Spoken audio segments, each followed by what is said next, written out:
I guess maybe we have a couple new people tuned in tonight, and I want to make sure that everyone understands what you just witnessed there was not a president of a country giving an address because he cares about you or about the people or about the country or the office of the presidency. What you looked at there was a New World Order mouthpiece reading word for word what he's been told to say in order to essentially pull a psychological operation on the American people.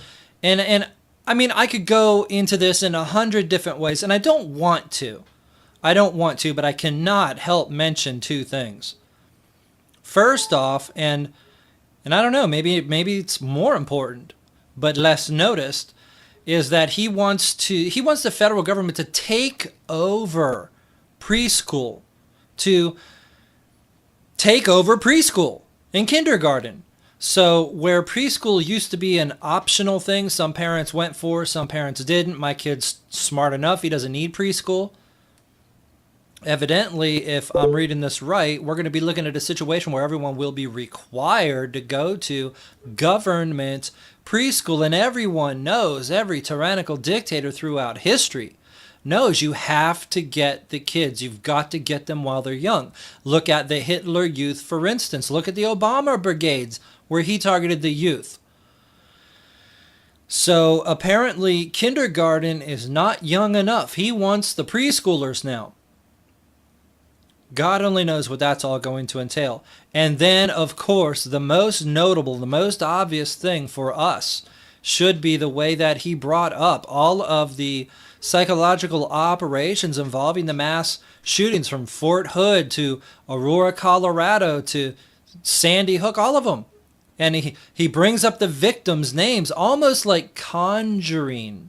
And make no mistake about it, what he's doing is evil. It is wicked. He is essentially casting a spell, literally casting a spell over the population in an attempt to get them to do his bidding, or at least so that they can do their bidding with no resistance, or with as little resistance as possible. And I mean, it turns your stomach if you understand what's going on. If you understand, for instance, that right now Robert Dorner has been barbecued and his body has been removed, and nobody will ever know what he had to say because CIA asset Anderson Cooper, who was sent the video, didn't play it. He immediately turned it over to the FBI like a good little CIA asset. The tyranny isn't even a strong enough word for what we're under. We're under an evil spell. I mean, it's a thick blanket of evil that is controlling the minds of men now. And it can hardly be put into words, but there he was casting the spell as, I mean, I could even show you this picture here. Let's put you on screen.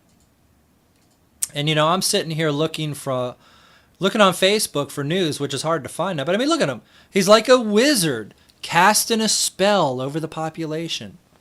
And you'll see, for instance, the Pope make this same gesture.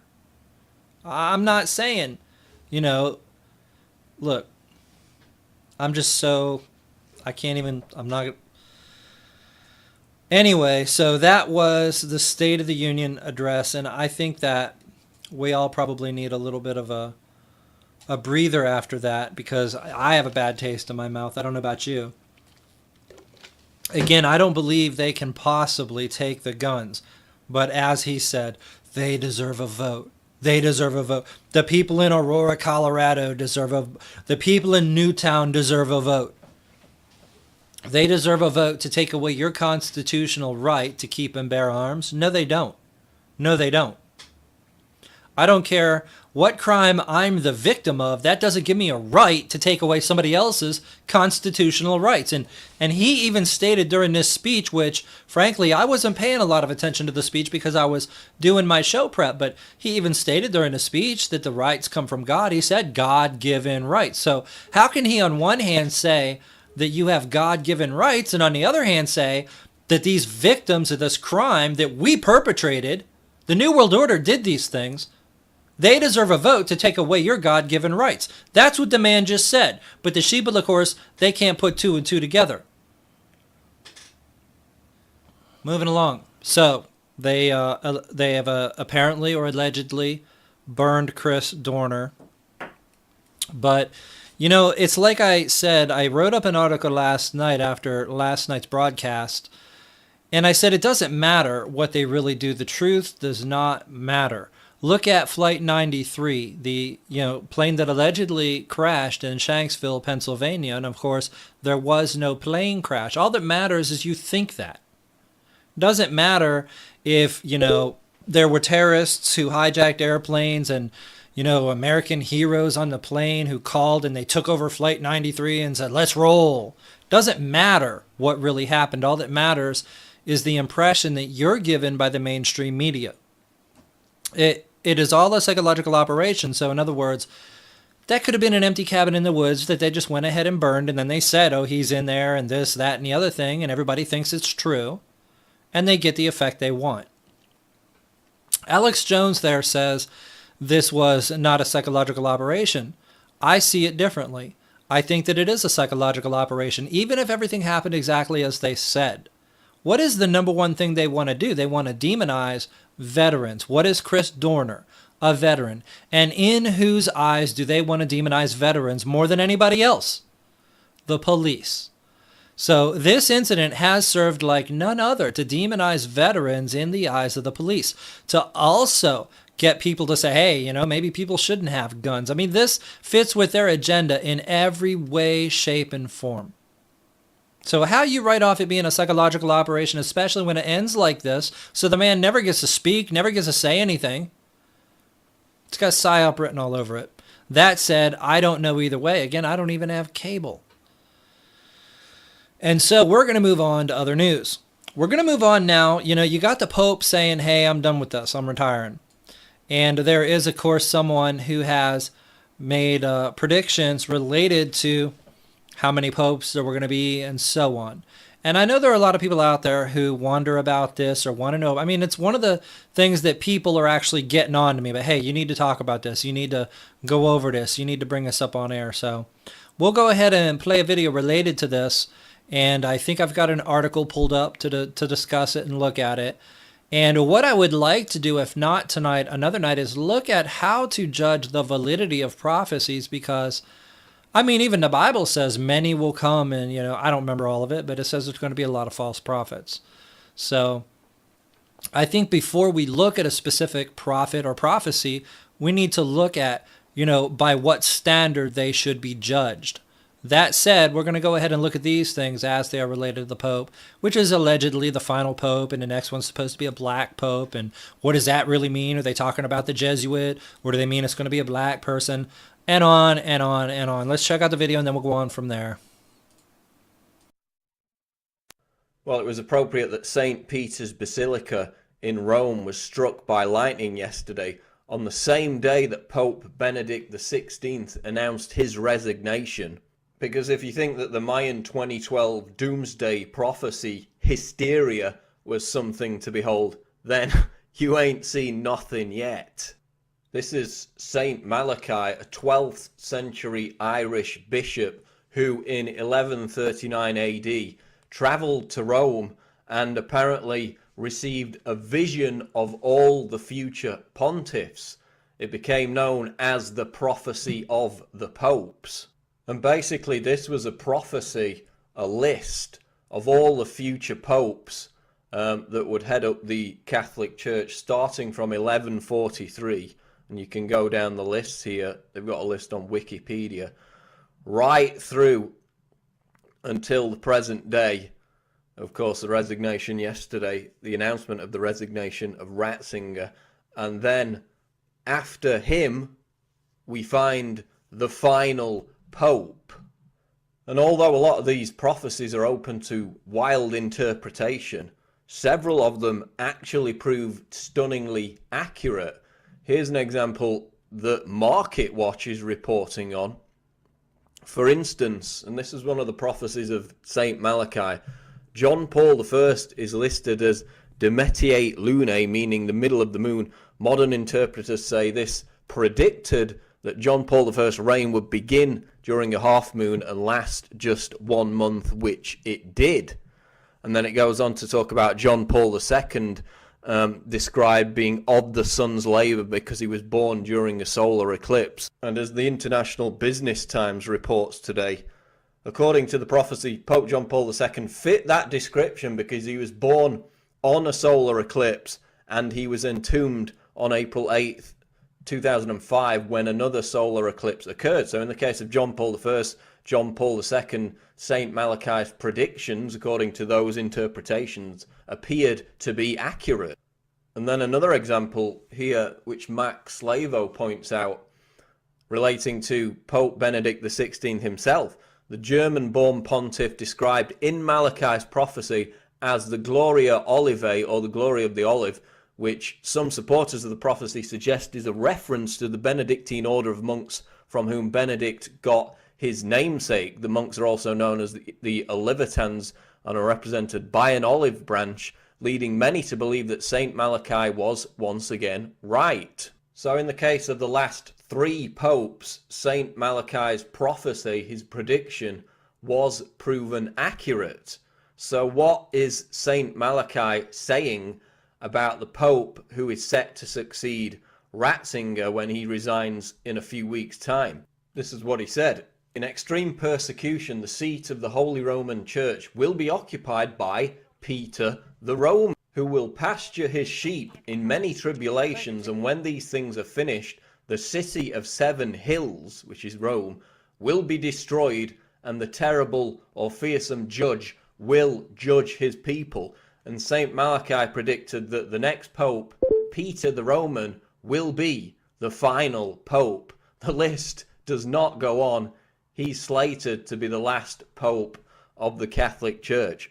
So who, according to betting websites, is one of the favourites to become the next pope? It's this guy.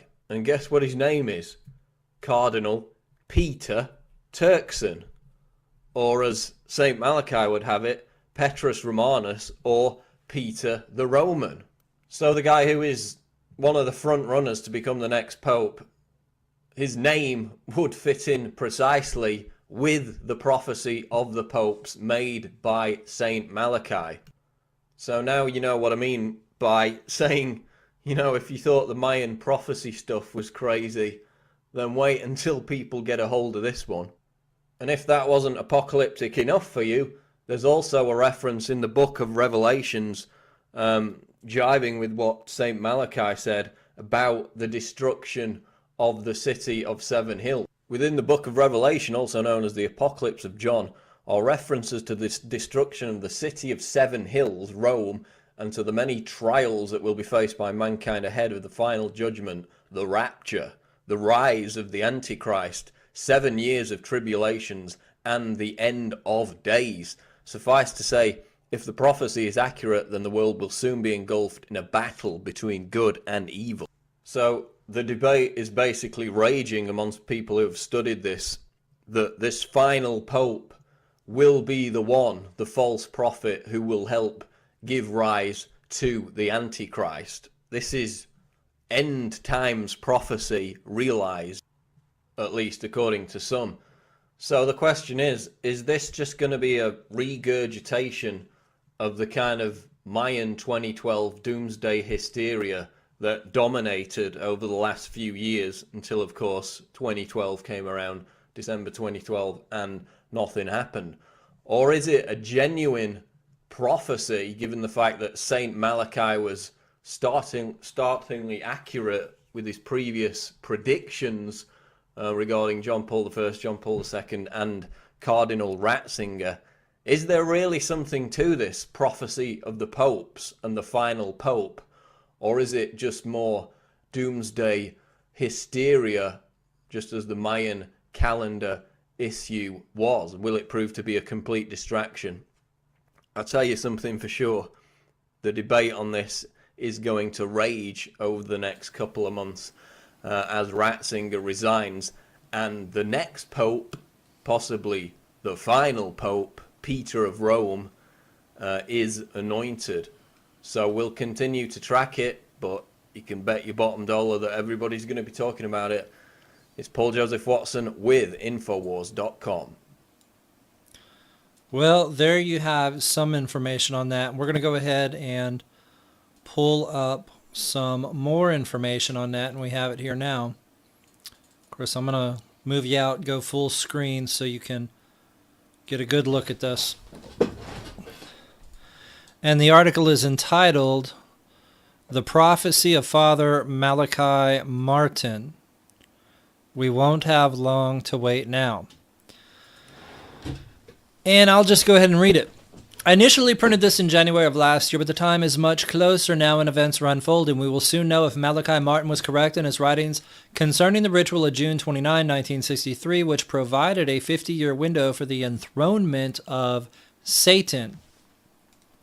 Father Martin stated in his last book, Windswept House, that a black magic ceremony had been performed in Rome and South Carolina simultaneously on June 29, 1963.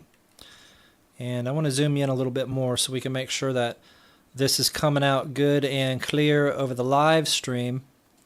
By the way, I'm not sure I actually introduced myself after that State of the Union address, but you are you're watching. I guess I should say watching. But you're watching Hardcore Harry. This is a broadcast called Death to the New World Order, coming to you live on truthbroadcastnetwork.com. And I will have some network announcements toward the end of the show here. We have 2 new broadcasters that should be starting up Monday if everything goes right.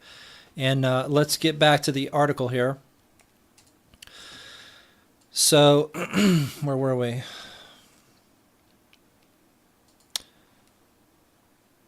The notes of interest on South Carolina, it being the home of Freemasonry in America, the state of origin for the Civil War, and also as a St. Peter's in Colombia. The ceremony was to enthrone Satan. What is of interest here is that Father Martin stated that the enthronement was enabled to occur sometime within 50 years of the ceremony. This means that no later than June 29, 2013, Satan is invited to assume the papal throne. Now, I think that we should pause there and think for a moment, because we know from, for instance, the book of Revelations that the Antichrist is supposed to be on earth and to go into the Holy of Holies and declare himself to be God. Are we talking about the same exact event here? That's kind of up in the air at this point, I guess. I'm not a Catholic, and these kinds of things, I don't think about, the popes. I see that as a political position more than anything else. However, we got to look at everything. And so we're going to look at this. So here we have a picture of Malachi Martin, and I think that this is the guy I used to hear them talk about all the time on Coast to Coast AM, which I do not consider a decent source of information at all, especially when Art Bell was running it. I mean, let's face it, he had things like a werewolf call-in line and talked about shadow people. I mean, it was a sick joke. And then when he has on somebody who does have credibility talking about something like transhumanism, the next night he has somebody talking about, a vampire call-in line or just some crazy stuff. That way, it discredits everyone who comes on with good information. That's the purpose of that kind of outlet. That is the whole purpose of something like Coast to Coast. Now, I don't know. I don't pay attention. I haven't listened to radio in forever. It's all online now. I look at YouTube for documentaries, so I don't know if they've gotten more credible or not. Anyway, moving on with this article. I'm not confirming this is true, just sharing it as something of interest. Several Catholic priests and bishops have stated in the recent years that the smoke of Satan, meaning offerings, was rising from the Vatican. Most recently, Father Gabriel Amorth, who is no less than the chief exorcist for the Roman Church. Not the best publicity for the Catholic Church, by the way. This prophecy seems to come very near correlation with the prophecy of Saint Malachi. Malachi, a Catholic priest serving in the 11th century, reportedly made a long series of predictions concerning future popes. According to this prediction, only one pope will take office following the current Pope Benedict. This pope will be known as Peter the Roman and will serve during the reign of the Antichrist. Are these prophecies true? We don't have long to wait. And here we have an artist's depiction of, I don't know, a demon or something. So the prophecy allegedly says that Pope Benedict is the last pope before the pope that will reign during the rule of the Antichrist. For those who have a good understanding of the Catholic Church, that kind of thing is not hard to believe. And you can read in Revelations about a harlot on the back of the beast. That's talking about the Catholic Church. But I'm not going to go too deep into that. Let's stick to the article. Malachi Martin affirms Satanism has been practiced in the Vatican. How I warned and warned that Satan would enter into the highest realms of the hierarchy in Rome. The third secret, my child, is that Satan would enter into my son's church. Our Lady of the Roses, May 13, 1978. Father Malachi Martin's accusations. In the Fatima Crusader article, Malachi Martin, a scholar, Vatican insider, and best-selling author, said, anyone who is acquainted with the state of affairs at the Vatican in the last 35 years is well aware that the Prince of Darkness has had and still has as his surrogates in the court, in the court of St. Peter in Rome. Now, what this is essentially alluding to, and this is the way that evil works, is that there are people in the Catholic Church, and I think a high percentage of them, who are in fact evil. We already know that Satanists will cloak themselves and their satanic slaves, people who have been ritually abused, had their psyches fractured, and are in fact multiple personality disorder people who will say, oh, they're a Christian, this, that, and they'll hide in that cloak of religion because it's, at least used to be the last person who would be suspected of this kind of thing. And we know that how many times has the Catholic Church and just the church in general been caught up in pedophilia things, rings, I guess. So evil has certainly made its way into the church. Let me make sure this is not something important here. And the lines are open if somebody wants to call in. The number 347-609-0911, 347-609-0911, or Skype ID truthbroadcastnetwork.com, and you can call in with whatever. I don't care. I'm not on any particular subject. We're just kind of random, but we are focusing in on this for right now. From 1958 to 1964, Jesuit priest Malachi Martin served in Rome, where he was a close associate of and carried out many sensitive missions for the renowned Jesuit Cardinal Augustine B. and the Pope. Released afterwards from his vows of poverty and obedience at his own request, but still a priest, he ultimately moved to New York and became a best-selling writer of fiction and nonfiction. Father Martin was also well known as an exorcist. It's kind of interesting. I didn't even have you on screen there, but you can trust me. That's what it says. It's kind of interesting because I was speaking with my family at my sister's house after my father's Memorial Sunday, and we were actually talking about these kinds of things.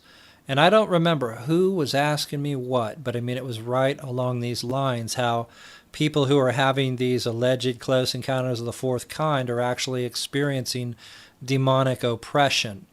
How, the symptomology of depression, for which people take antidepressants, mirrors exactly, again, demonic oppression. There is someone in the Truth Movement who runs a broadcast called, I think it's In Search of the Truth, and I kind of butted heads with him for a while because it was about HAARP, the capabilities of HAARP, what it could really do, what it couldn't do, can they cause earthquakes, or is everybody blowing it out of proportion? And, he kind of attacked me like I was an operative because I didn't want to instantly believe everything that everybody had to say about Hart because I was asking questions. But I think Mark is legitimate. Or I guess his name's Derek. He was calling himself Derek in the Midwest. I don't know. But anyway, he actually was saved, and he put up a video of his baptism, and he talked about how he was suffering from a great depression, from a very strong depression his entire life until he got saved. And he said in the video that once he was saved, it was literally, he wasn't using this as a metaphor, he said literally, a weight was lifted off his shoulders, just like literally he was carrying around a weight all his life. And if you look into demonic oppression, people say the exact same thing. It's like they're carrying around a huge weight on their shoulders. It's probably where we get the phrase, a monkey on your back. It's like there's something on you, weighing you down. And it is, the symptomology is identical with both depression and demonic oppression. And these are the kinds of things that I was talking to my family about. I brought up CE4 research, and anybody can Google that, CE4 research. It stands for Close Encounters of the Fourth Kind, and there's a research group that was, I don't want to go too deep into it, but they were interviewing people who were allegedly abducted by aliens who found out that, when they called upon the name of Christ, all of a sudden it stopped. And that's not supposed to happen. According to UFOologists, you cannot stop a close encounter of the fourth kind. They found out otherwise, and the UFO community rejected their information, but they have 350 interviews, and I guess this stuff's all recorded, and you can check it out. Anyway, I don't want to go off in too many different directions here tonight, so I'm going to go back and try to stick to the article here. Martin at first made reference to a diabolical rite held in Rome in his 1990 nonfiction, that means true, his true bestseller, about geopolitics and the Vatican, the keys of this blood, in which he wrote, most frighteningly for Pope John Paul II, he had come up against the irremovable presence of a malign strength in his own Vatican and in certain bishops' chanceries. It was what knowledgeable churchmen called the superforce. Rumors, always difficult to verify, tied its installation to the beginning of Pope Paul VI's reign in 1963. Indeed, Paul had alluded somberly to the smoke of Satan, which has entered the sanctuary, an oblique reference to an enthronement ceremony by Satanists in the Vatican. Besides, the incidence of satanic pedophilia rites and practices was already documented among certain bishops and priests as widely dispersed as Turin in Italy and in South Carolina in the United States. The cultic acts of satanic pedophilia are considered by professionals to be the culmination of the fallen archangel's rites. So what we're really talking about here, and I'm going to go on screen, as somebody who's done a lot of research into these things, and I know a lot of people out there, they kind of surface, they kind of glance at things on the surface and don't go into them deeper. But what he's talking about here is he's going back to the war in heaven. The angels who were removed from heaven came down to earth and interfered with mankind and taught mankind sorcery and other things. And this is detailed in the book of Enoch. It is alluded to in other parts of the Bible that has been accepted by the church, but the church, for whatever reason, did not want the book of Enoch in there. And it talks about how the sons of God, referring to these fallen angels, went into the daughters of man. There was a sexual thing, I guess, going on between the fallen angels and mankind. And that, I guess, is the kind of thing that they're talking about here, where I guess evil, and it talks about they didn't keep to their own domain. And that's the same thing. If you have angels who are not to interfere with mankind in that way, doing this, and it's referred to as not keeping to their own domain. Well, the same could be said about a priest or a cardinal or whatever that is molesting children. They're not keeping to their own domain. It is the same kind of act in that sense. But let's go ahead and move on with this article. I don't want to dwell on this all night, but these allegations have largely gone unnoticed, possibly because he was so crafty in his descriptions that he might even have been referring to the coronation of Pope Paul VI. But he revealed much more about this alleged ritual in one of his last works, Windswept House, a Vatican novel, 1996. In this story, he vividly described a ceremony called the enthronement of the fallen archangel Lucifer. The enthronement of the fallen archangel Lucifer, supposedly held in St. Paul's Chapel in the Vatican, but linked with concurrent satanic rites here in the United States on June 29, 1963, barely a week after the election of Paul VI. In the novel, before he dies, a pope leaves a secret account of the situation on his desk for the next occupant of the throne of Peter, a thinly disguised John Paul II. According to the New American, Martin confirmed that the ceremony did indeed occur as he had described. "Oh yes, it's true, very much so," the magazine reported, he said, "but the only way I could put that down into print is in novelistic form." Martin's accusations of a satanic ritual at the Vatican was also confirmed by John Loeffler, host of the Steel on Steel radio show. Mr. Loeffler personally asked Father Malachi Martin, who had been a regular guest on the show, about the reported dedication to Satan within the Vatican. Now, I think there are probably a lot of people out there who are Catholic, and you're not going to want to believe this stuff. I mean, it is, for some people who've not heard this kind of thing before, it would be startling information. But, I mean, I hate to break it to you. Your parents told you there was a Santa Claus. There's not, okay? So, grow the fuck up. The Catholic Church is evil. It's evil. And if you're a Catholic, I'm sorry. But grow the fuck up. Let's go back to the article. You know, Malachi confirmed the first part of this book, Windswept House. He confirmed the dedication of the Vatican to Satan in a secret ceremony that occurred unknown even to the Pope at that time, that he managed to pick up. And I did ask him, was this true? Did it happen? And he, Father Martin, said, yes, it did. This is a quote from John Loeffler, June 29, 2000 radio show. I mean, I don't think that there's much doubt for those who are aware of the New World Order and how the world is controlled that the Catholic Church is evil. There should be little to no doubt about that. One of the arguments in the anti-New World Order movement, or in the truth movement, is who ultimately controls things, the banks or the Vatican? Is it ultimately controlled by the financial system or the religious system? And you notice the political system isn't even an option, because everybody knows that's all a farce. That's all street theater. The president has no power. It's all a joke. It's controlled either through the money or through the belief systems.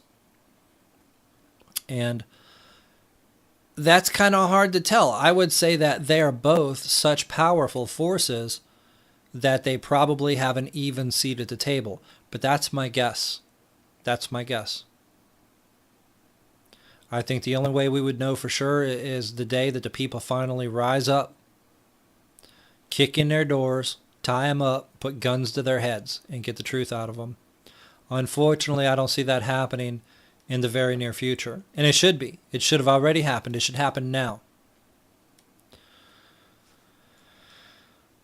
I mean, I'm here, trying not to get myself in trouble, but at the same time trying to spur this awakening to the point where people are ready to finally take some action. Unfortunately, most people will not or cannot until they realize they have nothing to lose. And the New World Order right now is walking a thin line between taking everything they can from you, but at the same time leaving you enough, or at least letting you think you have enough, that you have something to lose. That something to lose might just be your widescreen TV or your PlayStation or your, I don't know, whatever other little cheap plastic and silicon thing they can throw your way. Like I've got an Alienware laptop here. And then there's people out there, oh, well, I want to do something, but I really don't want to lose my laptop, or I really don't want to lose my internet. You know, you got people who don't have land, who don't have homes, people who are renting. They've got nothing to lose, but they got their cheap little electronic trinkets, so they'll do nothing. This is the problem we have. There'll always be some new technology that they can throw our way to keep the people compliant. And we have to explain to people how these things are used specifically and exclusively to control you, to keep you from rising up. But we can't do that overnight. Let's get back to the article. Otherwise, I'll just go on all night. So moving along, Father Malachi Martin said, more members of the clergy are becoming aware of the situation. An archbishop several years ago also accused high members of the hierarchy in Rome of practicing Satanism. The Italian newspaper Tu Tempo and other major daily newspapers reported this stunning news. I mean, this isn't news to me. This is, it's just a given. It's obvious. Windswept House is a sweeping novel set in the grand global stage and the unfolding of the next stage of civilization, the ominously named New World Order. It tackles head-on a number of heavy issues from abortion to the third secret of Fatima. But the essential message seems to be this. Satanists lurk in the shadows from the heart of the Vatican down to the local parishes, manipulating those duped by the false spirit of Vatican II. And they're doing their damnedest to subvert the Roman Catholic Church. In Windswept House, Martin was quite explicit about the conditions in the Vatican, opening the novel with the above-mentioned satanic ritual. In it, Satan was formally enthroned in the Vatican in the chapel of St. Paul, by all reports a dark and appropriately spooky place. The ceremony was coordinated via telephone with another simultaneous rite in South Carolina. But these are minor quibbles. Like the keys of this blood, Windswept House is written for a wide and not necessarily Catholic audience. But both books give an odd feeling of being intended for John Paul II himself. It's as if Keys was written to show the Pope that Martin understood what the pontiff was doing in the geopolitical arena and addressed his concerns for the church's internal situation. One may be reminded of Machiavelli's The Prince, written also by a courtier exiled from the court. Windswept House, however, is a much more dramatic and desperate plea to the Pope. Just how did Martin judge things to be? Extremely so. Suddenly it became inarguable that now, during this papacy, the Roman Catholic organization carried a permanent presence of clerics who worshipped Satan and liked it, of bishops and priests who sodomized boys and each other, of nuns who performed the black rites of Wicca and who lived in lesbian relationships. Every day, including Sundays and holy days, acts of heresy and blasphemy and outrage and indifference were committed and permitted at holy altars by men who had been called to be priests. Sacrilegious actions and rites were not only performed on Christ's altars, but had the connivance.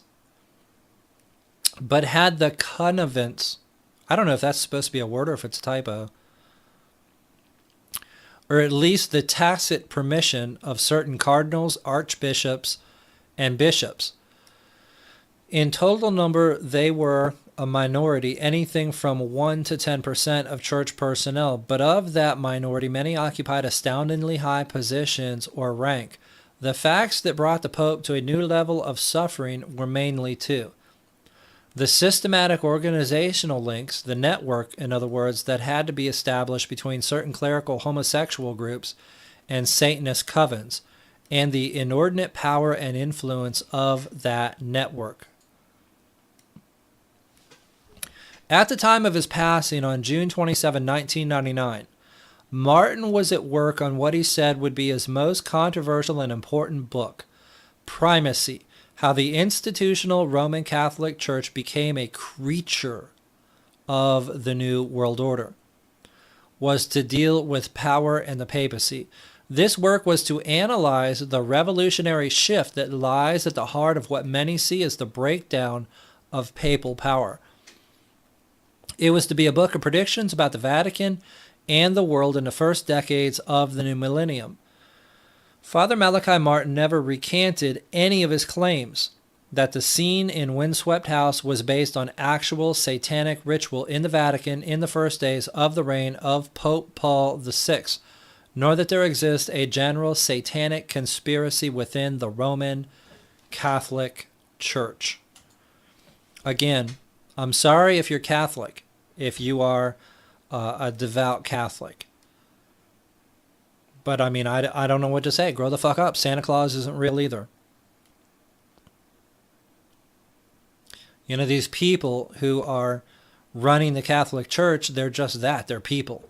They're people. Not only are they imperfect, they can be corrupted and they can become evil. And some of them have. One might say many of them have. There's really nothing I can say to comfort a Catholic after this kind of information is given to them other than start reading your Bible. Stop listening to priests and popes and cardinals and start reading your Bible.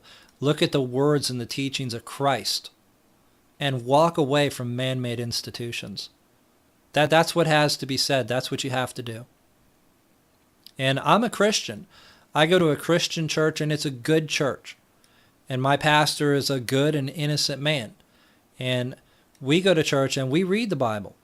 But at the same time, the Bible, the teachings, and the words of Christ are far more important to me than any church, than any building or any man. That's the way that it has to be. Too much of what even the Christian church alone teaches contradicts the teachings of Christ. You can't call yourself a Christian if you're doing the exact opposite thing as Christ. And you know, there's, for instance, a statement that Obama made that he was condemned for, but frankly, he was right on.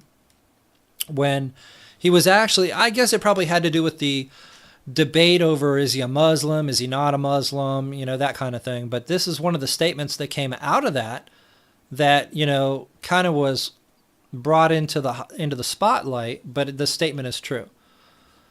And he said something about the Sermon on the Mount. He said something like, would the Department of Defense even survive if the tenets of the Sermon on the Mount were put into place? In other words, love your enemies. That kind of thing. Would the Department of Defense be able to attack all these nations, drone strike men, women, and children in Libya and Pakistan and Afghanistan? No. It's not permissible according to the Christian religion. Now, of course, we have separation of church and state, but this is going in all kinds of directions I didn't intend it to.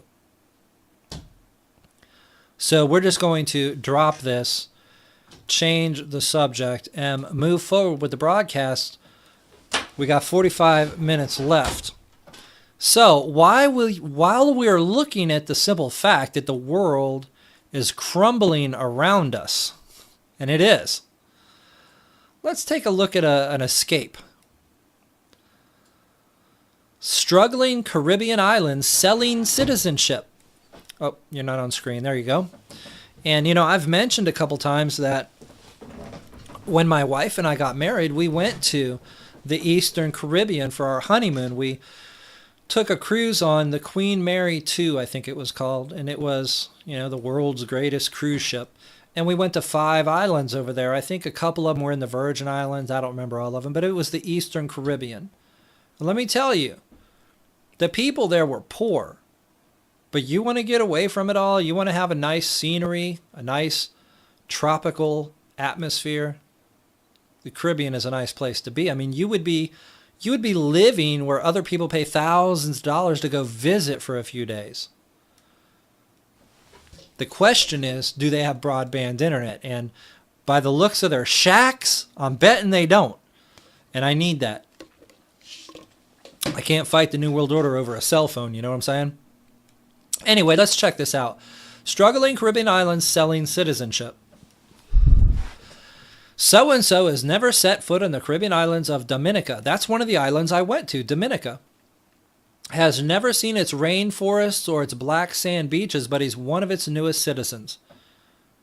Ooh, $100,000. Without leaving his home in the United Arab Emirates, the Palestinian man recently received a brand new Dominican passport after sending a roughly $100,000 contribution to the tropical nation half a world away. I'd buy citizenship for $10,000. I'd have to save up for a while. I don't know if I'd have $10,000 for the wife. I'm joking. Anyway, at the start, I was a little worried that it might be a fraud, but the process turned out to be quite smooth and simple.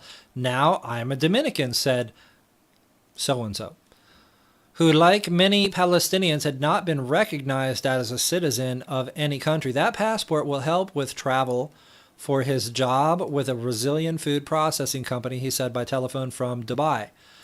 Turmoil in the Middle East and North Africa has led to a surge of interest in programs that let investors buy citizenship or residence in countries around the world in return for a healthy contribution or investment. Most are seeking a second passport for hassle-free travel or a ready escape hatch in case things get worse at home. Nowhere is it easier or faster than in the minuscule Eastern Caribbean nations of Dominica and St. Kitts and Nevis. Now, a little bit more background on these areas, because as a prominent truth activist, when I was on my honeymoon a couple of years ago, I was asking people, what would it cost me to build a house here? Where does your food come from? And so on. What do you do when a hurricane hits? So I'm going to go ahead and address a couple of those questions that you might be wondering about right now. And I honestly cannot remember which island I was on. It very well may have been Dominica. I said, what would it cost me to have a house built here? And I can't remember if he said $5,000 or $50,000. I think it was $5,000. For $5,000, you could have a house built. Now, hopefully it wouldn't be a little shack like all the other guys had. And really, that's what a lot of them were. They were shanty. It was a shanty town. Shacks. There's probably some nice areas. There's probably some developed areas. If you looked around where the cruise ship pulled in, there were quote-unquote houses. But they were the kind of houses you see on Call of Duty in, the third world African countries, where they're kind of a cross between a house and a shack. Old. And the other question, where does your food come from? They were very, very proud of the fact that all of their food is from that island. Now, these were volcanic islands. At least a lot of them. I don't remember if all of them were. They were islands which were, I guess, the tops of volcanoes. And so the soil was very, very fertile. I asked them about water. They said the island has a lot of fresh water flowing out from it. It was a tropical region, and you look at it, it doesn't look very big from a distance, but when you're on the island, it's pretty sizable. I didn't ask much about the military or anything, but I mean, we want freedom. And if you're living in an island where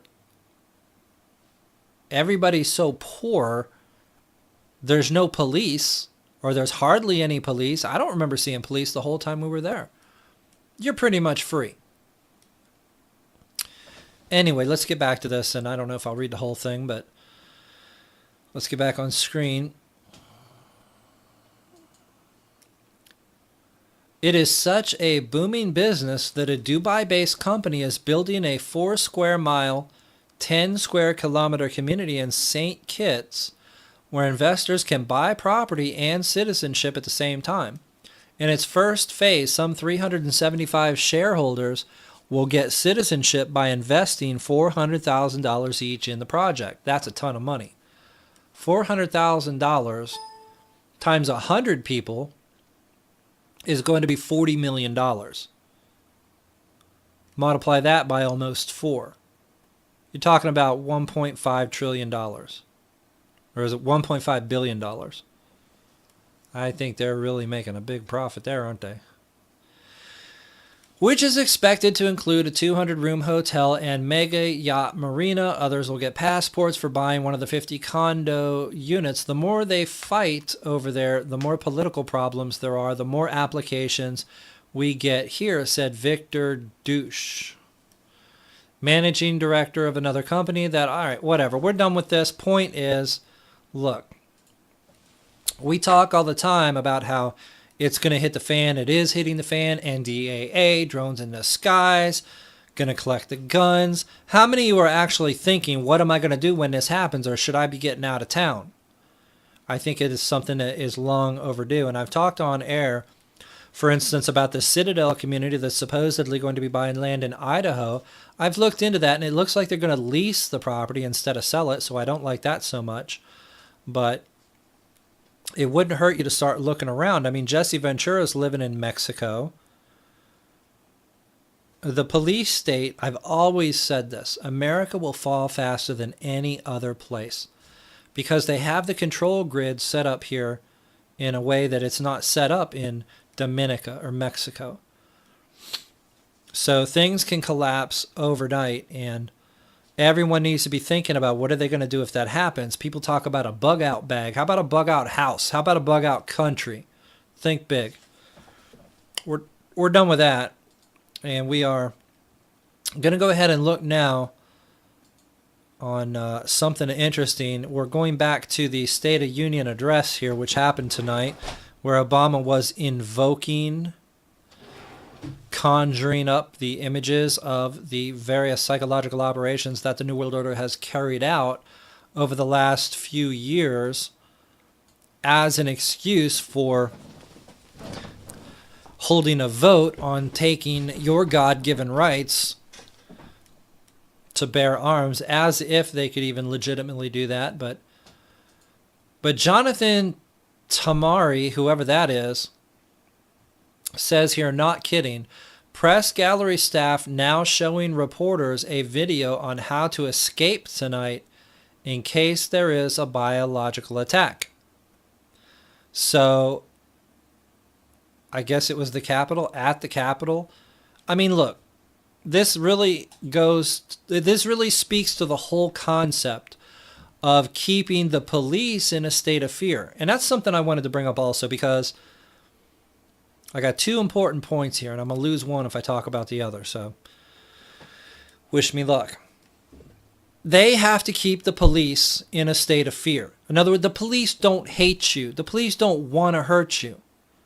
The reason they do these things is because they have been trained like dogs to be afraid. In other words, you follow protocol, so you go home at night. That's how that's constantly beaten into their heads. I guarantee you, they go and at least once a week are shown a new video on some cop that died somewhere because he didn't follow protocol. So they have to keep the people who are a part of the control structure in a state of fear so they can control the control structure. Another part of that control structure is the media, is the journalists. And that's what we're seeing here. And I'll bring you back on screen. Press gallery staff now showing reporters a video on how to escape tonight in case there's a biological attack. So at the Capitol, where they're doing a State of the Union address, the people who were there to report it were shown a film alluding to the fact that they may all die tonight. There could be a biological attack. Be very afraid. And if there is, here's how you can try to escape. That's what's going on there. And the other point I wanted to make, there is a shift going on in the police forces, in the policemen themselves. And they're not all bad, obviously. Most of them are not bad. The bigger the city, the worse it'll be. I live in a smaller town, and, it's gone from the police, because I will reach out to them. I'll talk to them. I'll confront them. They've gone from having this superiority complex, oh, I'm too good to talk to you man to man, like we're both equals. That's changed now, and they're actually going out of their way to try and talk to me as if they're the underdogs. So there is a change in the way that the police relate to us. I've noticed it. I don't know if you've noticed it. But a lot has occurred over the last few years, and a lot of the police now have the understanding, now have the impression that they are public servants, that they are being watched, monitored, filmed, and photographed, and that we, the people, are no longer going to tolerate being disrespected. I won't. And I think that the stronger you come on to the police, and I'm not talking about, one that has you dead to rights committing a crime. I'm not talking about that. I'm talking about you're sitting in a restaurant and there's a police officer there. Just strike up a conversation. Ask them why they use the tasers so much. Be confrontational with them. Put them on the defensive. That's the number one thing you've got to remember and you've got to do. Whether it's the police, whether it's the government, in any way, shape, or form, put them on the defensive. Now, I talked to a local cop recently, and that's what I wanted to bring up because I don't remember. I was at Denny's, and he was talking to somebody about something and brought up a taser or whatever, and so I started interrogating him about the tasers and why they used them so much, and I started using the word electrocution and electrocuted.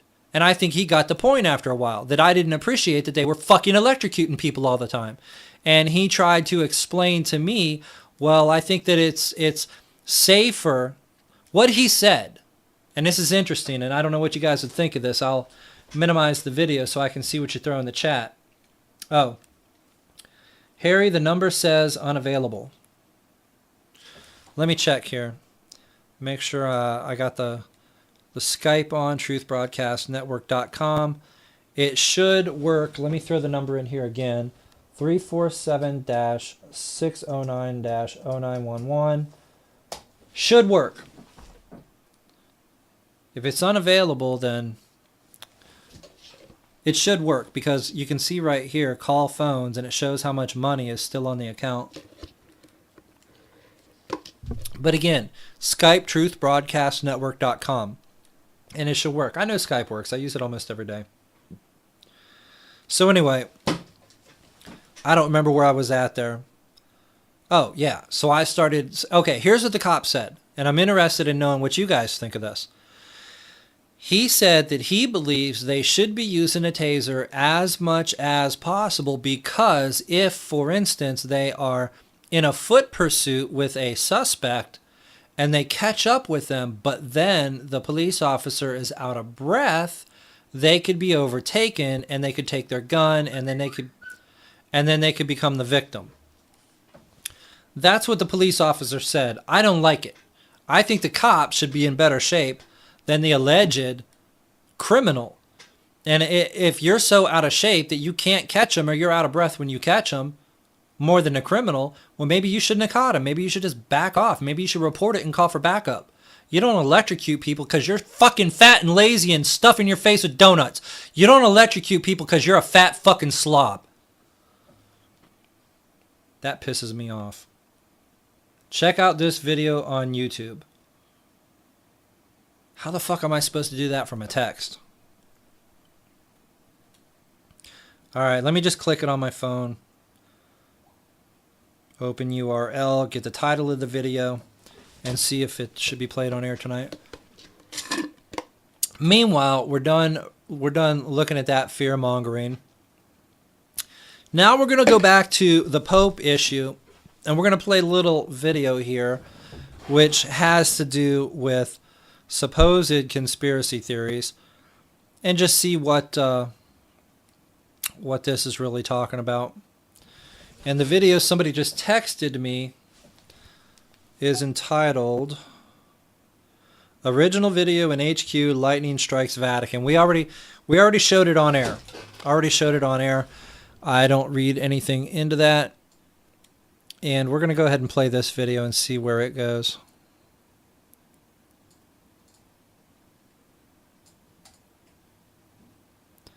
Hopefully there'll be sound with it. Or is it muted? Very few people in the room had been told in advance of what was going to happen. And at the end of the meeting, almost in a sort of any other business type of way, the Pope suddenly announced in Latin that he had an announcement to make that was going to be important for the future of the Church, and told them he was going to quit. And he is the first Pope for nearly 600 years to either retire or resign. All the others have died in post. We're told that the reason he has decided to go is because of his ill health. He's become increasingly frail. It is such an unprecedented move by him that inevitably speculation began almost straight away that there might be something more to it. The Vatican very quickly moved to try and end that speculation by saying that the Pope had made his own decision, there were no outside pressures, and that he wasn't resigning for any reason to do with the papacy, so effectively ruling out any suggestion that there may be some looming scandal that he is having to go to avoid. Italians are great conspiracy theorists, and so they are all looking for other reasons why he may have quit. I think the most popular reason that people were coming up with was that they just think perhaps he is much more ill than we have been told. He has in recent months been unable to walk very far. He's been moved around within the Vatican, or certainly within St. Peter's, on a moving platform rather than being able to walk. So I think the Italian people that we've spoken to are very suspicious that perhaps he has got something very wrong with him that means he may be closer to death than we've been told. What's going to be interesting now is to see what happens in the future, because we have got the very short odds being offered on the first ever black pope. There's Cardinal Peter Turkson of Ghana has been installed as one of the early favourites, so perhaps the Catholic Church is going to move into a whole new era with a very different face at the helm.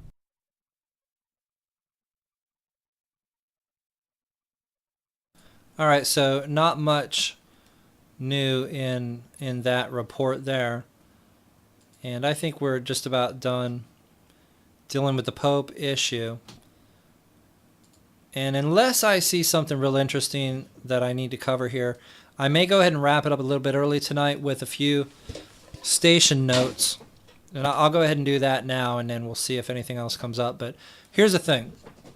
I'm going to have 2 new broadcasters starting Monday, and I'm not sure whether I should put one before me and one after me. Both of them coming after me would be a little too late. Maybe I should put both of them before me. I don't know. Because you've also got time zone issues, but we'll have 2 new broadcasters starting Monday. And one of them, Stephen, wants to focus on psychology a lot, and that's very good and very important. The other one, Jonathan Waldrop of We Are Change New York City, he'll probably go pretty in depth on things. He tends to really want to go in depth with the points that he makes. And that can be good if the points that he's making are important. So he's doing practice broadcasts. I put people on before that were not up to par and had to retire them. So let's hope these guys do a better job, and there'll be more people coming. So, and anybody knows anybody that wants to broadcast. If you want to broadcast, and I know Blake, you're there in the chat. We've talked about you having a show. I don't see Mike here tonight, but he should be doing at least a once a week broadcast. It is cake to do this. Okay, this isn't. Look, I'm not in a soundproof studio. You don't see me, I'm in my office, and my office is really just a bedroom in my house. I would like to have a more professional studio built, and that's something that I'll probably do down the road. But this is cake, okay? If you've got a good computer, you can do this. So if you've got important information, just think about it all week long and do a one night a week show if you want. Just jot down a thought or two a day all week long, and by the end of the week you've got 15, 20 important points to make, and you can talk for an hour on that easy. I built Truth Broadcast Network not for me. I built Truth Broadcast Network so I can give everyone else an outlet, and not only some blog talk radio bullshit where you're in some shitty fucking 24 kilobit per second audio only controlled by somebody else's website. I control Truth Broadcast Network, me and me alone. Now, I want other people posting on it, and we have other people who are posting on it, who are going to post on it. You can post on it if you want. Register on the site, send me your username, and I'll make you an author. But nobody is going to control the things that we say on this network. And I don't mean to be a tyrant, but me. If people are putting out disinformation, I'll remove them from the network. So you're not going to have, for instance, Dallas Goldbug type bullshit spreading on Truth Broadcast Network like you will on Facebook. And frankly, when I tried to prepare for this broadcast tonight, I scoured Facebook for over 30 minutes looking for news and couldn't find any. It is getting harder and harder and harder to find any real news on Facebook. But if you look on Truth Broadcast Network, go ahead and scroll down. It's nothing but good, solid, important, and relevant news. That's the goal here. And I do want to implement social networking in the relatively near future. I'm having a little bit of a glitch right now. You'll notice some of the preview photos are not showing up right. You know, the work will never end running the network. So anyway, if you or anybody else wants to be a broadcaster, get a hold of me by messaging me on facebook.com/D2NWO, Death to the New World Order. Drop me a line and say, hey, I want to broadcast, and we'll get you a broadcast. And I think I'm going to quit a little bit early for tonight. Even I feel bad now. New people are showing up, and I'm about to quit. It's just not right. I'm not going to quit. I'm not going to quit because new people are showing up. And therefore, we're going to go on screen and examine more social engineering brought to you through Amazon.com. Here we have a drone. This is, oh, check it out. That's pretty tight. Wonder if I can get our network to do that. We're zooming in on the drone here. So let's move this down a little bit. This is the drone. Made by Masto, I don't know. Sounds like a Mexican company or something. Tailwinds. This is the kind of crap they're selling at the stores now. And that is the Predator drone. And these are flying over your skies now. And the toys are being sold in your toy stores now to acclimate the sheeple, especially at an early age. And I cannot help but be reminded of when I was a child, you know, more and more of the more you think about it, look at all your earliest toys, okay? You'll start to realize you were being indoctrinated from a very, very young age. You were being indoctrinated. Just go to the toy section, and what do you see? You see a bag of chocolate coins. Just, you know, it's candy, but it's shaped like a coin, and it's wrapped with gold aluminum foil. People are being indoctrinated into embracing the monetary system, and that's why kids from a very young age are always looking for money. Oh, I found a penny. I found a dime. I mean, it's the indoctrination. When I was very young, probably 2, I don't even know, maybe 1, I had a cash register, just a little toy cash register. It was my favorite toy. Still my favorite board game is Monopoly. What could condition you to accept the current state of affairs more than a game of Monopoly? I mean, it's called Monopoly. And of course, here we have the Predator drone. This is the children that are growing up now. This is their indoctrination. So when they see the Predator drone over the skies, well, that's just normal. That's, you know, they played with that when they were a kid. It's no big deal. And I think that we as a society, even as an awakened movement, we underestimate the degree to which we are all being conditioned all the time. So I don't know what you do. I mean, if I'm a parent one day, I don't have any children yet, do I say, okay, even though I love the game Monopoly, I'm never going to have it in my home. I don't want my children indoctrinated to think this is a good thing. Or, I mean, certainly I'm not going to get them Predator drone toys. They have a Playmobil security checkpoint toy. Toys R Us was carrying that for a while. Now you go to Amazon.com, it'll say it's not there. Maybe they just decided, hey, it's bad publicity to sell police state indoctrination through our website. And it is bad publicity. but it's probably the kind of thing they hold off on for a little bit, and then they go right back to doing it. There's almost no doubt about it. So anyway, since I made the point that I was struggling to find any real news on Facebook, bearing in mind that I'm going to show you. I've got, let me move this, 5,000, okay, 4,998 right now, friends. 8,298 followers. And I know they're putting out good information and good news. News. But what do I get? A quote. Somebody's selling something? That's spam. And it says suggested page. That's not even from, hey, but is that a bulletproof vest? Let's check that out. Oh yeah, it's good shit right there. AR-500, that's a firearm. Okay, anyway, I don't have time to check that out live on air. Point is, if you go to Facebook and you look for news, you're going to be very disappointed. Because for the most part, it's not there. LAPD says it's too hot to enter the building and they have not found Dorner. Now, I got a report earlier, and this just came to me via text from, I think, my brother. I got a report earlier that they had removed the body from the building. I also got a report that a quote-unquote suspect tried to escape while it was burning, and they closed the door on him. I don't know if that's true or not. I probably dishonored the memory of Bill Cooper by reporting that over the air. So try to forget that I said it. But, yeah, I got a report. They removed the body. Now I'm getting a text saying that it's too hot to enter. And I was thinking, I can't even believe the fire calmed down to that point where they can remove bodies at this point. So I don't have the mainstream media. Maybe you can get it from a website. Can you watch CNN and Fox News and all that trash on the internet?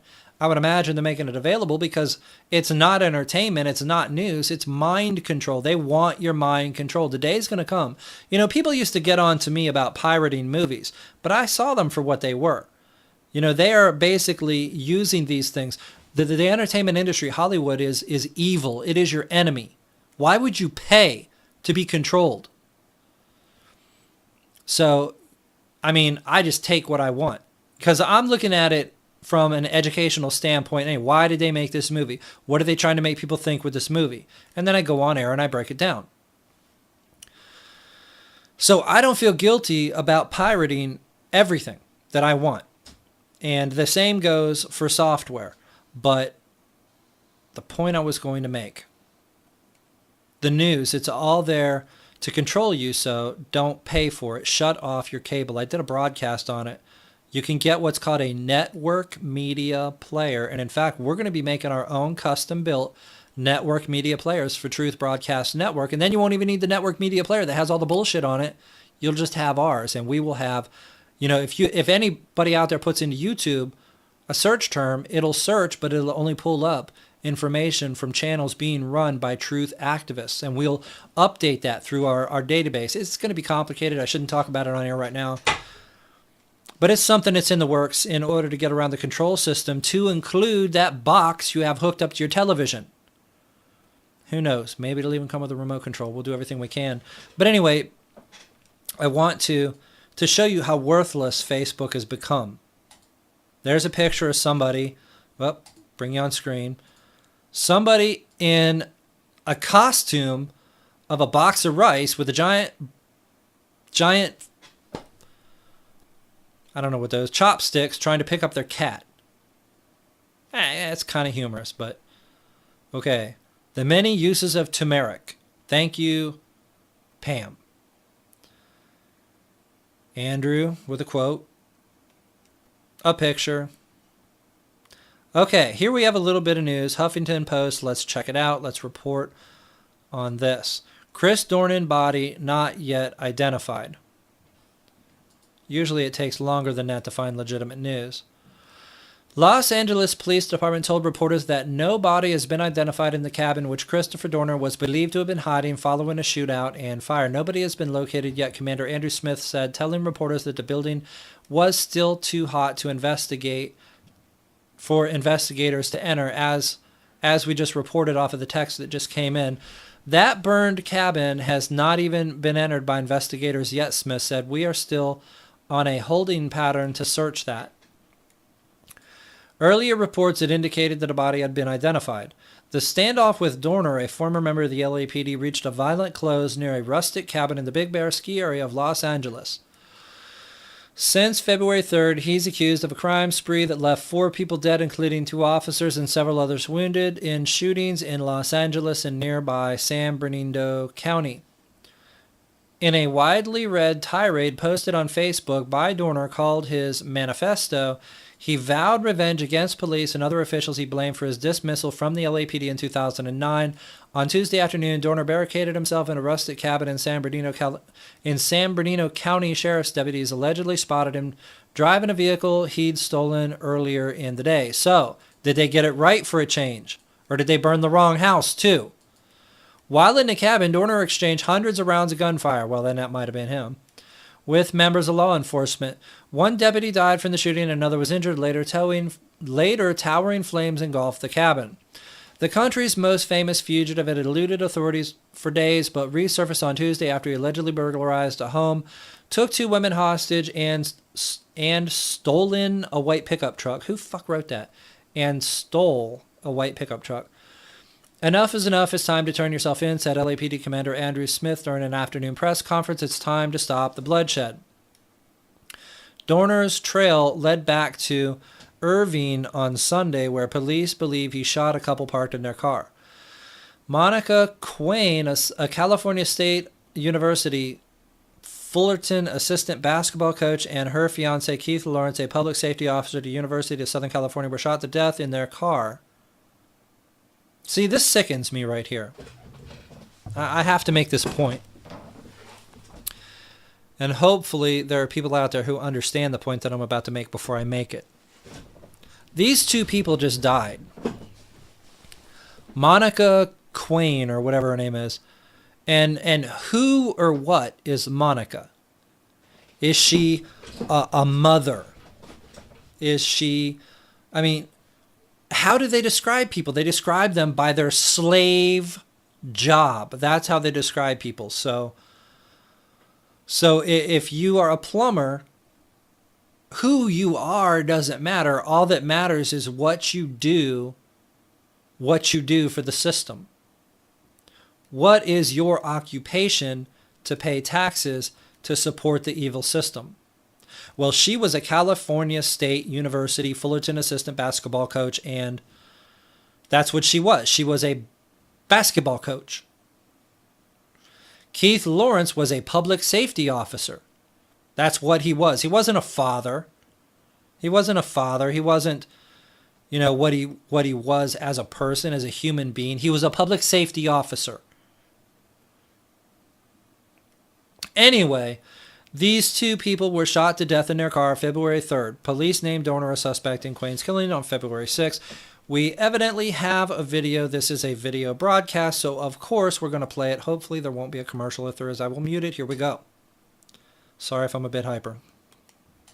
Hey everyone, I'm Alona Mikovsky, and this is Jacob Soboroff, and we're bringing you the top stories from around the Huffington Post, taking over for the West Coast edition of HuffPost Live. Now, before we talk politics, we've got some breaking news from former LAPD officer and fugitive Christopher Dorner. He's currently engaged in a standoff with police in Southern California. Shots have been fired around Angeles Oaks, a town in San Bernardino County near the Big Bear Mountain Resort, where police are attempting to capture Dorner. 2 police officers have been shot, and Dorner is still at large.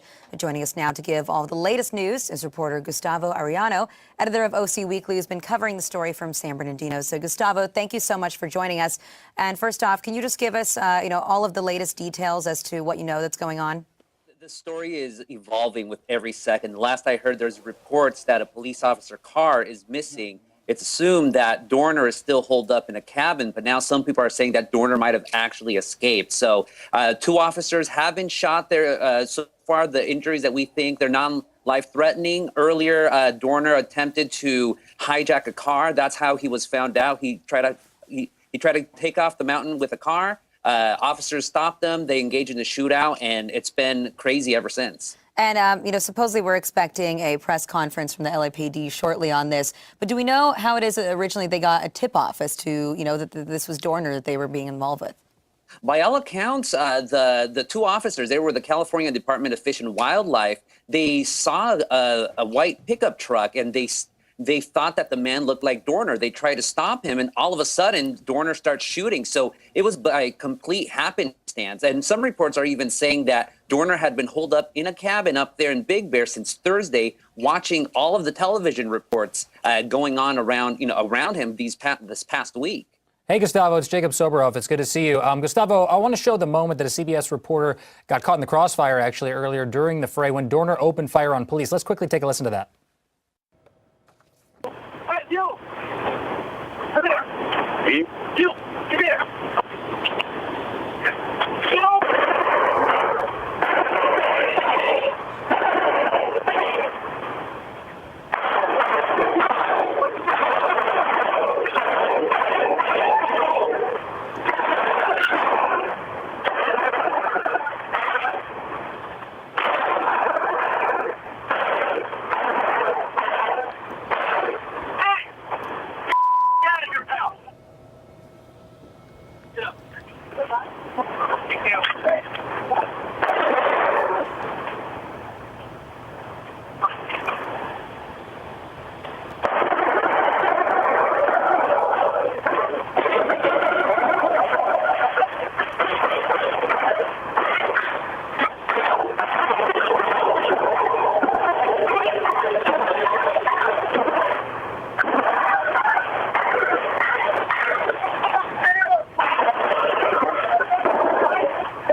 That's unbelievable. Gustavo, it's not every day you see something like that on live TV, even in Los Angeles.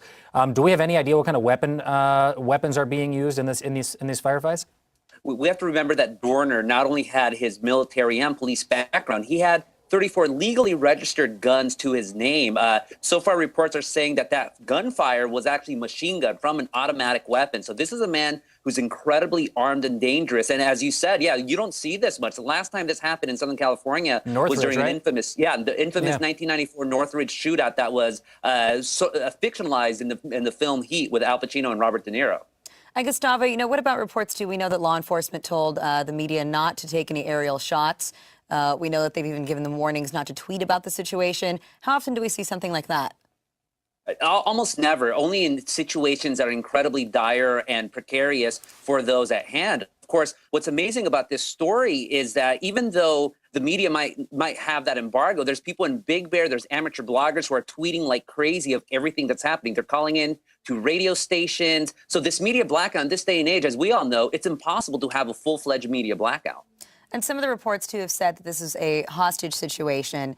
It's hard to get any confirmation on that. Have you heard anything that would let us know who that might be, if that is indeed the case?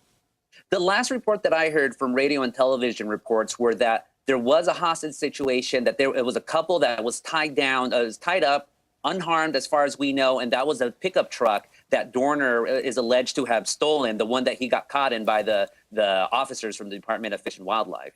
And Gustavo, do we know what law enforcement's on the scene? Is it just San Bernardino PD? Is it CHP? Is LAPD up there?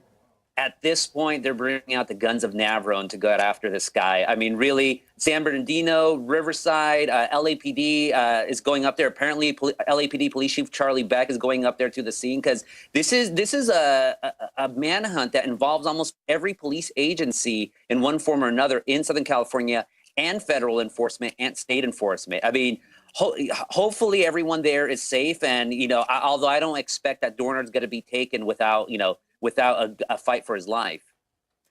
And I mean, it's hard to say anything at this point. As you mentioned, this situation is developing every second. Can we make any kind of guesses as to how long a standoff like this might take? Oh, geez. Last I heard, there was already a stakeout there. Now you're having all these law enforcement agencies. Obviously, they are not trained to shoot to kill immediately unless their lives are in danger. So either Dorner gives up without, hands up, or he's going to go down. So in terms of like what's going to happen next, who knows? I mean, really just stay updated to the radio stations or, to Huffington Post, of course. Gustavo, do we have any indication one way or the other if the PD, if the police department wants to take Dorner dead or alive?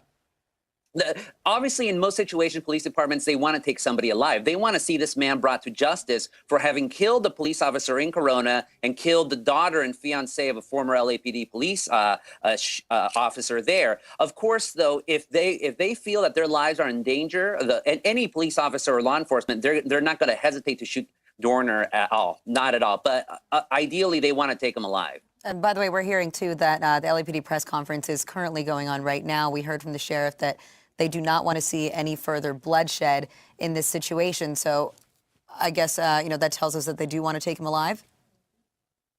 Yeah, I mean, of course, they want to take him alive. They want justice. Police officers, I know there's been a lot of stories over, Dorner's being called the folk hero for going up against the corruption of the LAPD, or the alleged corruption of the LAPD. But ultimately, law enforcement, they want to take whoever they get alive. They want to go, through the court of justice. They want to see this guy, answer to all of the alleged crimes that he's had. So they don't want to take him dead. They don't. Whether that's going to happen, I think it is, though. I doubt Dorner at this point wants to go freely. He wants to go in a blaze of gunfire. And this is, just for the record, this is the San Bernardino sheriff, San Bernardino County Sheriff. Gustavo, can you remember a time of interagency police cooperation like we're seeing right now? It happens every once in a while. Like if there's a kidnapping case of a child, if it happens to, of course, 9/11, of course, these interagency efforts do happen, especially when you do have somebody on the loose. But in terms of a humongous manhunt like this, I mean, in Southern California, you haven't seen this, going back to, the 1800s, really, where you had people like Juan Flores and Tiburcio Vasquez, where, you have to bust out your history books for that. But that's how unprecedented this manhunt is. And by the way, too, we're also hearing that the San Bernardino Sheriff's Department just said that if Dorner is watching, enough is enough. And I guess that really just speaks to, the way that these things are carried out today. You said that there's no way to have an entire media blackout, even if there is an embargo. There are the people that are locally in the area. And chances are that Dorner might actually be watching all of this unfold on TV. And so, how might that hinder the operations of the police that are actually trying to get?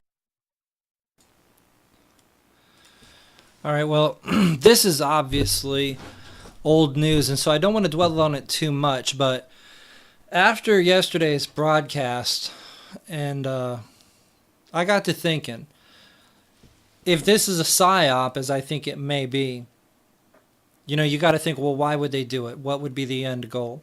And the end goal, in my opinion, and it seems to have occurred to me and somebody over at InfoWars about the same time, because we both put articles out at about the same time, is, they've got to have their first drone strike in America. They've got to have justification. What kind of justification do you need for a drone strike in America? You need somebody on the loose, armed and dangerous, to be declared a domestic terrorist. To be, ideally, to be killing police officers. And that's exactly what we have here. They even have the racial factor right, where he's not white, but he's not fully Arab, and he's not fully black. He's kind of a mix, almost like you might expect out of your stereotypical, American Muslim. He fits the stereotype that people have in their minds. Well, we could call it the meme, I guess. So are they working on creating the excuse for a drone strike now? We called this out last night, and you can look on the network. I did an article, a brief article on it with yesterday's broadcast on it, and InfoWars put out something about it. I see they have a video here on it also, so I'm going to go ahead and play this video because it's probably more relevant to that line of thinking. And obviously, they didn't do a drone strike here, and it could be because people called it out. It could be because they decided, well, we're going to need several of these incidences. I mean, they shoot up how many times before they say, hey, we're going to take the guns? So they're probably going to do something like this over and over and over, and then, boom, drone strike. And as I said in the article that I wrote up, they're probably not going to acknowledge that it was a drone strike. They'll just do a drone strike or fake even. They could even fake a drone strike. Let everybody think it's a drone strike, not confirm it. And then they didn't actually do it. You can't prove they did it. But everybody knows in the back of their minds they did a drone strike, and it starts to, in their minds, become a normal because the precedent has been set. The precedent being set, it becomes normal in their minds that, well, hey, your government might take people out with a drone around you. Just, stay away from bad people. Let's check this video out. It's probably more relevant. If it starts, and hopefully we won't be dealing with a commercial here. So, you say men are superior drivers? Yeah. Well, I'll cut the commercial off for you. Only I gotta listen to it.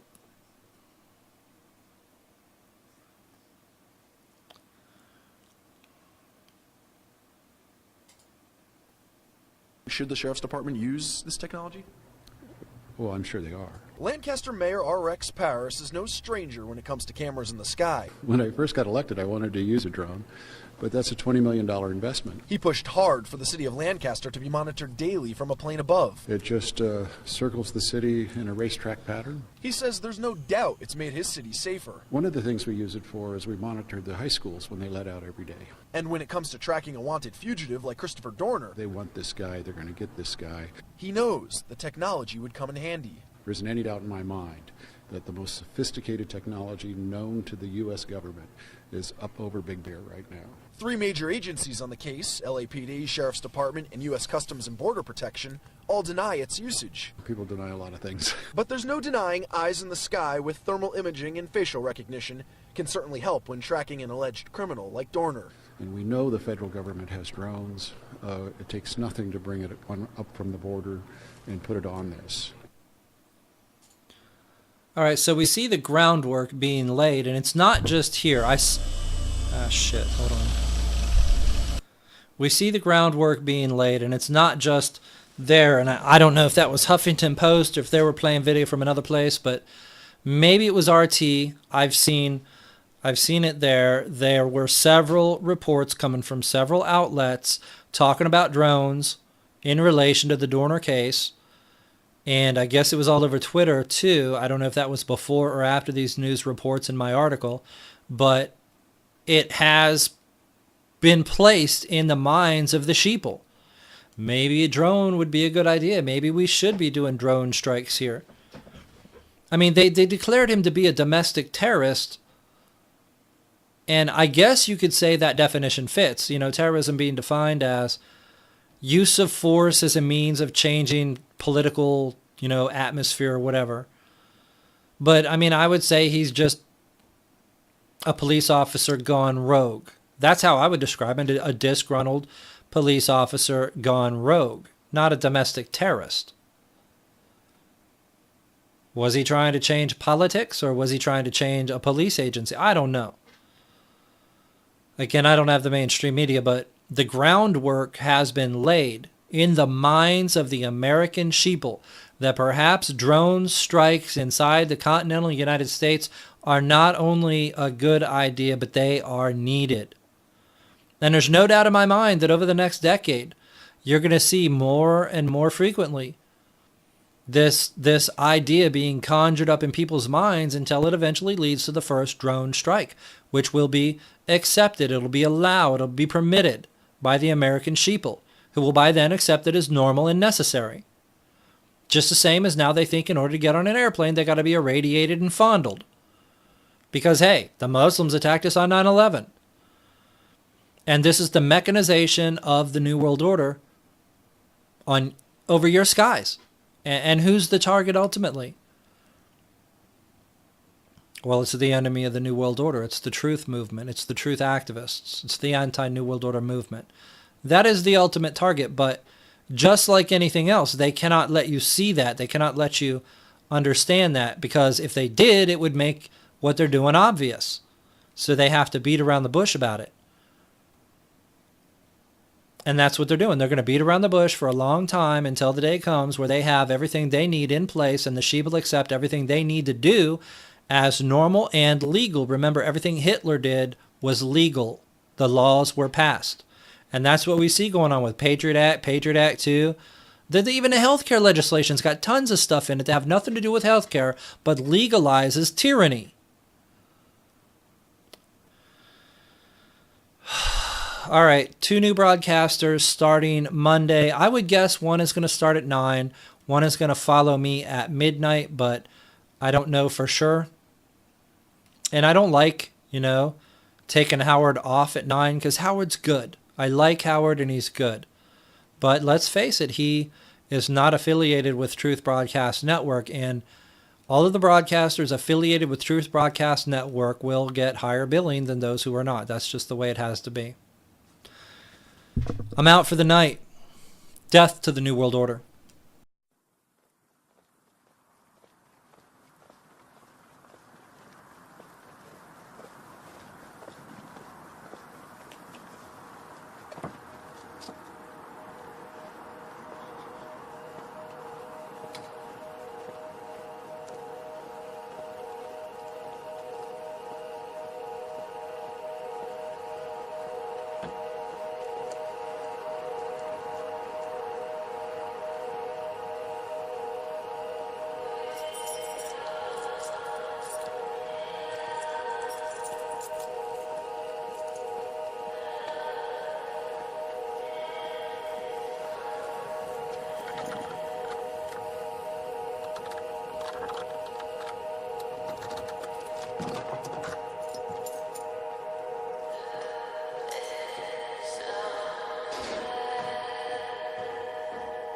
We know about you. We know what you're doing. We are fostering a great awakening. We know the courts will never bring justice. We know you control the entire government. And just as you tell us your intentions before carrying out your evil plans, we are going to let you in on a little secret. As much as you would like us to be, we are not afraid. We will not be controlled by your social conditioning. We have awakened, and we are coming for you. We will not follow your controlled opposition. We will not obey your phony friend groups. We see through everything you try to do. You will never achieve godhood as long as even just one of us stands up to refute your false claim to rule the masses. And you can never kill us all.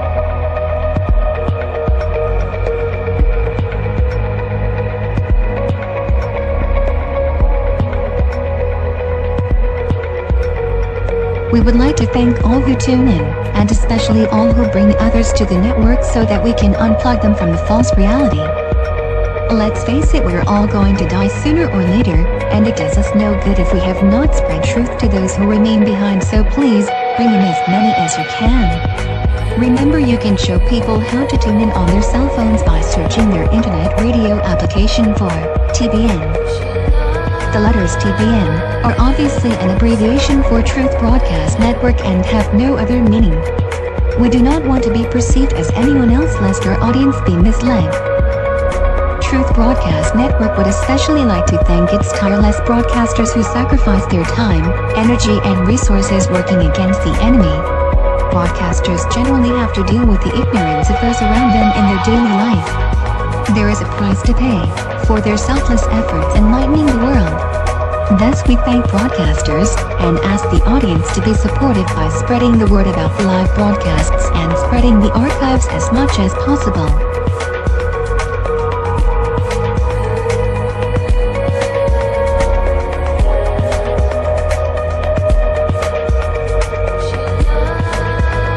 Truth Broadcast Network is not responsible for the content of independent broadcasters. We are a loose affiliation of activists bonded together by a common struggle. As such, the network is here to act as a central hub for truth activism. The network is here to aid both those creating content and those searching for it. All broadcasters act independently and they connect through the network. Broadcasters have no control over the network and the network has no control over them. There is no liability on the part of any broadcaster for any action or statement that is not their own.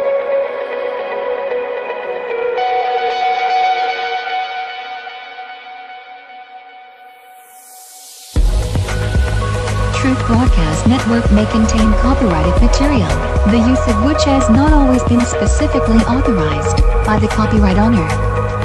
We make this available in our efforts to advance understanding of criminal justice, political, human rights, economic, scientific, and social justice issues. This constitutes a fair use of any such copyrighted material as provided for in Section 107 of the U.S. Copyright Law. In accordance with Title 17 U.S.C. Section 107, the material on this site is distributed without profit to those who have expressed a prior interest in receiving the information. Visiting Truth Broadcast Network or another Truth website containing material generated on or through Truth Broadcast Network constitutes expressing interest in our information. If you wish to use copyrighted material from this site, for purposes of your own that go beyond fair use, you must obtain permission from the copyright owner. That said, our broadcasters want their material spread, like a fucking virus. So click share, download, copy, embed, upload, do whatever it takes. Start now, do it every day.